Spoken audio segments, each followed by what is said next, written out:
Welcome to the Living in Utah live question and answer session here Thursday evening. I try to make it every Thursday. On tonight's agenda, talk about the real estate market. What's happening in the state of Utah? Are we crashing? Has the market crashed? Well, the market hasn't crashed, not in the state of Utah. Give some actual data. What is the average home price in a variety of counties? I usually pick the most popular counties that we have and give an idea, true numbers of what the average home price is. Now, this includes everything, whether it's $1 million home, it's a condo, it's a townhome. Just try to keep it consistent every month. So don't eliminate anything, just the average price that we will find. Okay, let's get started.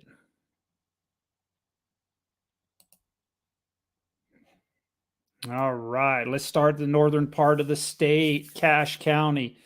As far north as we can go, cities like Logan, Nibley, Hiram. In November, we do have some December data, but in November, we actually saw prices increase, went up to 439,000, up from 393. So that is a significant jump for that particular area. Let's take a look at the next county down, which will be Box Elder County. Cities like Tremonton, Brigham City, Honeyville, Deweyville, a lot of small cities around that area. 432,000, just a slight bump over October at 427.5. We're seeing a slight increase when I look at the previous months from 384 to 407, 420, 427, 432. So a slight increase every single month for about the last 5 months. Let's drop down to Weber County, cities like Ogden, Pleasant View, Far West, Roy, South Ogden, North Ogden, Weber County. 420,000, little bit of a dip from the October of 430, but in that same ballpark over the last 5 months or 6 months, back to the beginning of summer, June, 429, 414, 435, 423. To me, all about the same numbers, no major changes. Let's try Davis County, the county that has the military base. So you have cities like Layton, Kaysville, Syracuse, Clinton. 499,000, a little bit of a bump from October, but this is another county where it's been fairly steady. We go back to June, 525, and it's bounced around. Went down a little, up a little, down a little, back up a little bit. Sticking around about that 500,000 price range, 500K. Next county south would be Salt Lake County, the largest county in the state of Utah. And we are 499,000, bit of a decrease, about a $20,000 decrease from October. And the rest of the year, we've been about 518 to 519, somewhere in that range. But we did see about a $20,000 bump down from November to October to November. Next county down, Utah County. Provo, Orem, Lehigh, Saratoga Springs. We're going to be 485,000, slight bump from October. But when we look at September and August at 498, 490, now we come in at 485, about the same range, just below that $500,000 price range. Matter of fact, in July, we hit $500,000, bouncing around just short of the 500K mark. No crash, no significant changes in the state of Utah. How about we head further south, down to Washington County, St. George. It's the largest city down there.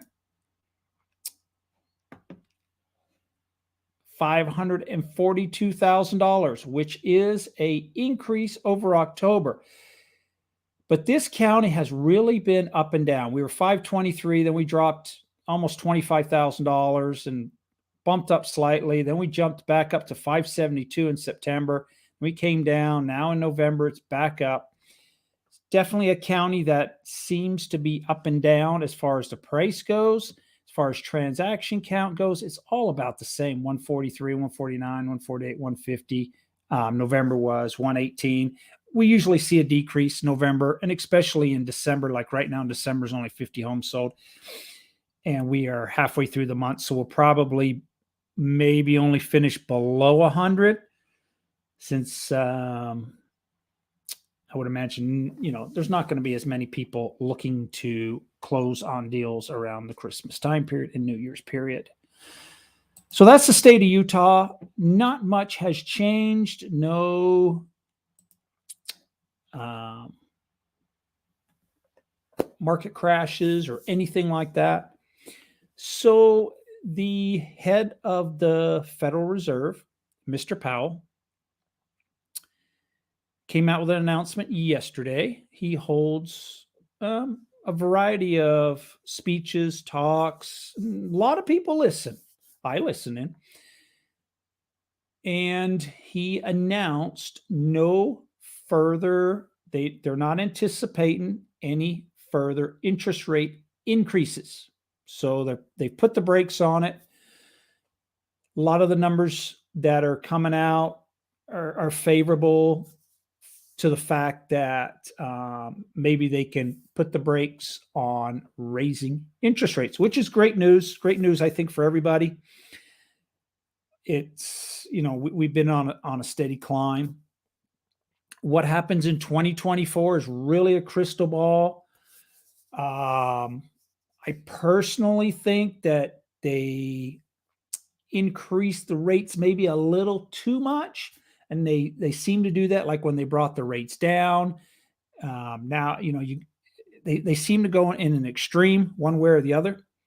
But the one thing that throws a little bit of a curveball next year is it's an election year. So to bring the rates down and create more inflation during an election year, that's a tough call. That's a real tough call.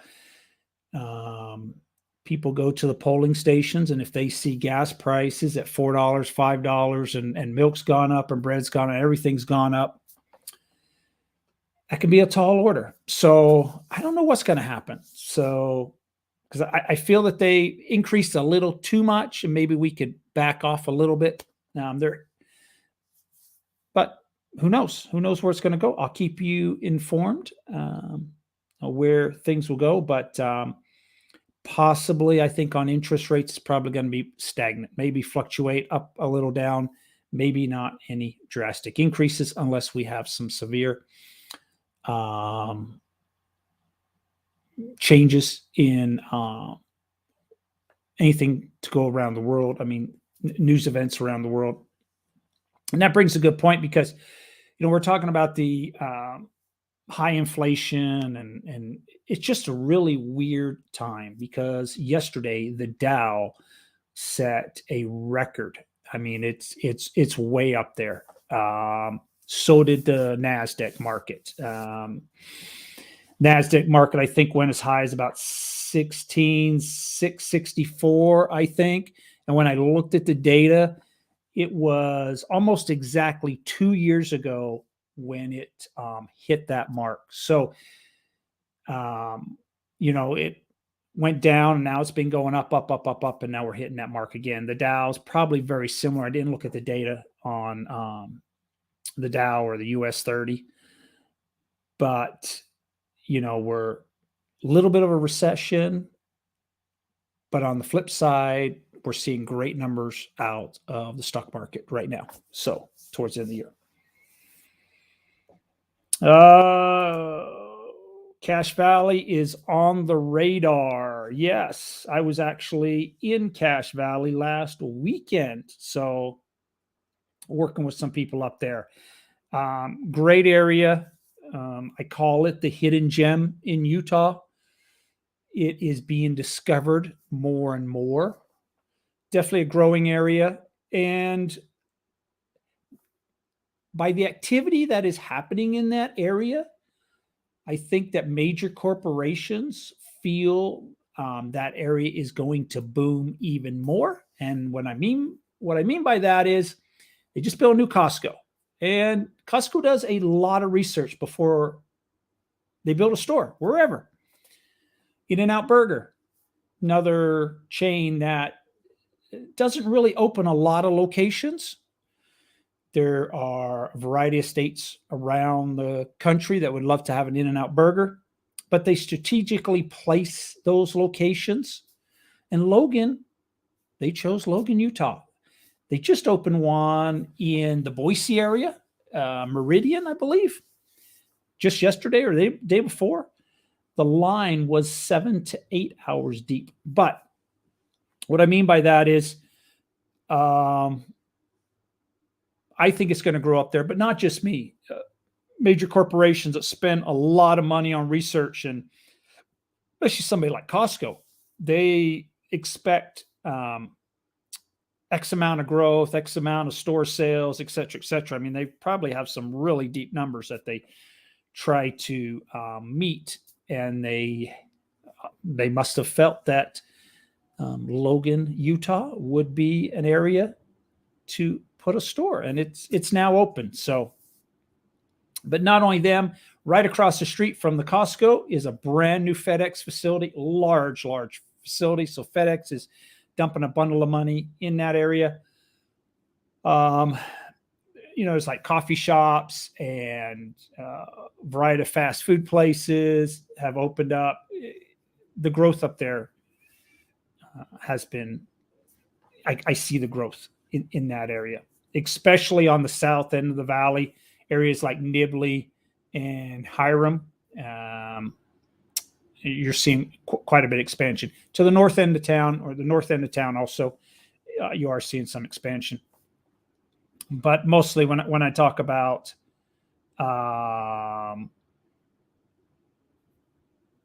mostly when I talk about it, it's I'm looking at the housing portion. Can you comment on visionary homes, reputable? Well, I really can't in a sense. What I will say is, because I've been in the home building industry, I don't think it matters. Well, it does matter which builder you use, but I think if you want a quality build, then I consider it a babysitting job. I mean, you really have to keep on top of the project, and when you notice things, complain about things, et cetera, because I call it managing a build from a pickup truck, and I see it all the time. Literally, the project managers drive up in a pickup truck and go, "Oh, it's got a roof. Okay, off we go." I was at a build recently that one of the requirements were we were putting a 14-foot door in the third car garage to put a motorhome in, and it was extra deep. And project manager was standing right around and, greeted me, and we walked around and I said, "There's something wrong with the door." He goes, "Oh no, there's nothing wrong with that. They had just framed it." And I go, "It's supposed to be a 14-foot door." "Oh, I didn't even notice that." I'm like, "Well, it needs change now, because if they continued building that home, then once the outside's put on and the sheetrock, I doubt the builder's going to go back and change that. It requires vast amount of changes. So it happens all the time. I see it all the time. So anything from roof shingles to framing, et cetera, et cetera. I just think that it has to be, to get a good build, is to keep on top of it and point out items that don't meet the standards. I could go on and on. I wish I had a picture of this one, but they did the deck on this is a different one. They did a deck out back, and you have a stand, and the pole comes down on the wood comes down on the metal stand that's in concrete. And literally the piece of wood was halfway on the stand. So it was only supported, that stand was only supported by 50% of the wood. And I'm like, that's not going to support that structure. Oh yeah, well, there's nothing we can do. And I'm like, well, it was done wrong. I mean, typically the way that you do that is you hang the legs down, then you put the stand on the bottom, have your hole dug out, then you pour your concrete. And usually you put it on a temporary stand, the deck on a temporary stand.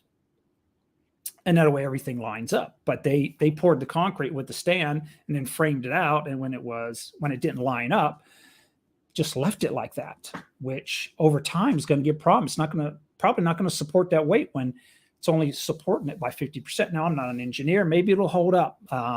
But if it was my home, I wouldn't want it to hold up like that.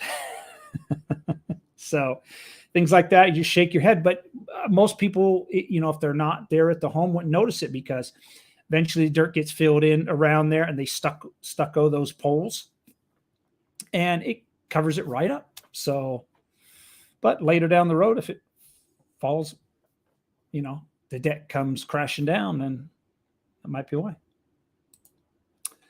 Okay. Will bringing the lotto to Utah really lower property taxes? Well, as far as I know, the lotto is not coming to Utah. I have heard nothing about a lottery to the state of Utah. As far as lowering property taxes, I'm not too sure. And I'm not too sure where all the money goes. The state of Idaho is very big on the lottery.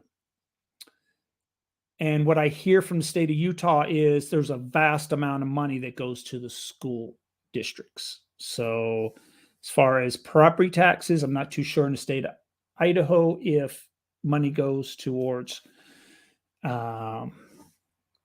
helping to lower property taxes. But in the state of Utah, I don't think there's any plans to bring the lotto to Utah. I could be wrong.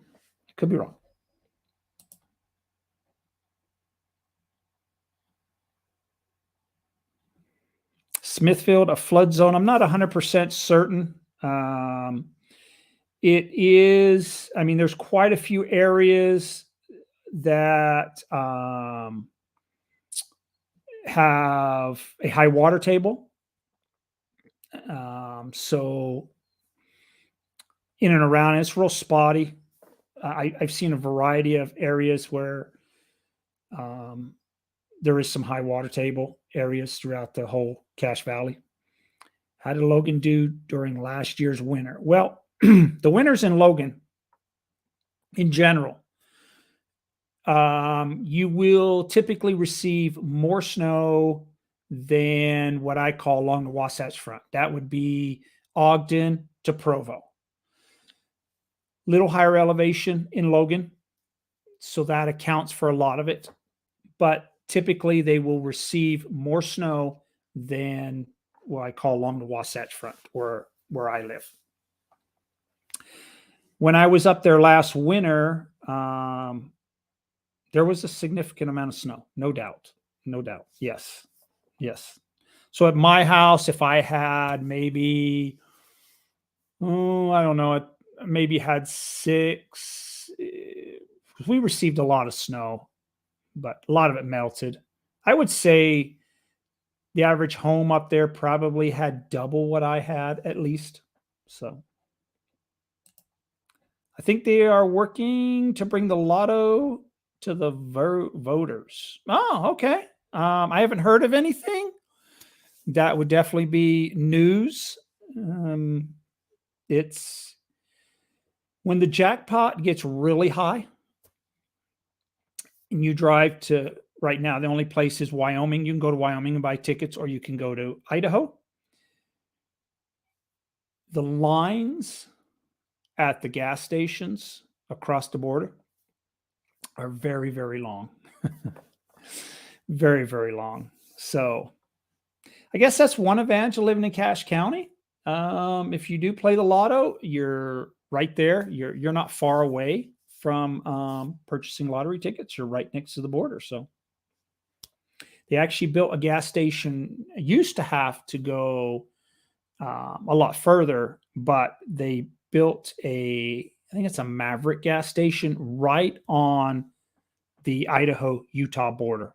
There's like a sign, and then next you notice there's a gas station right there.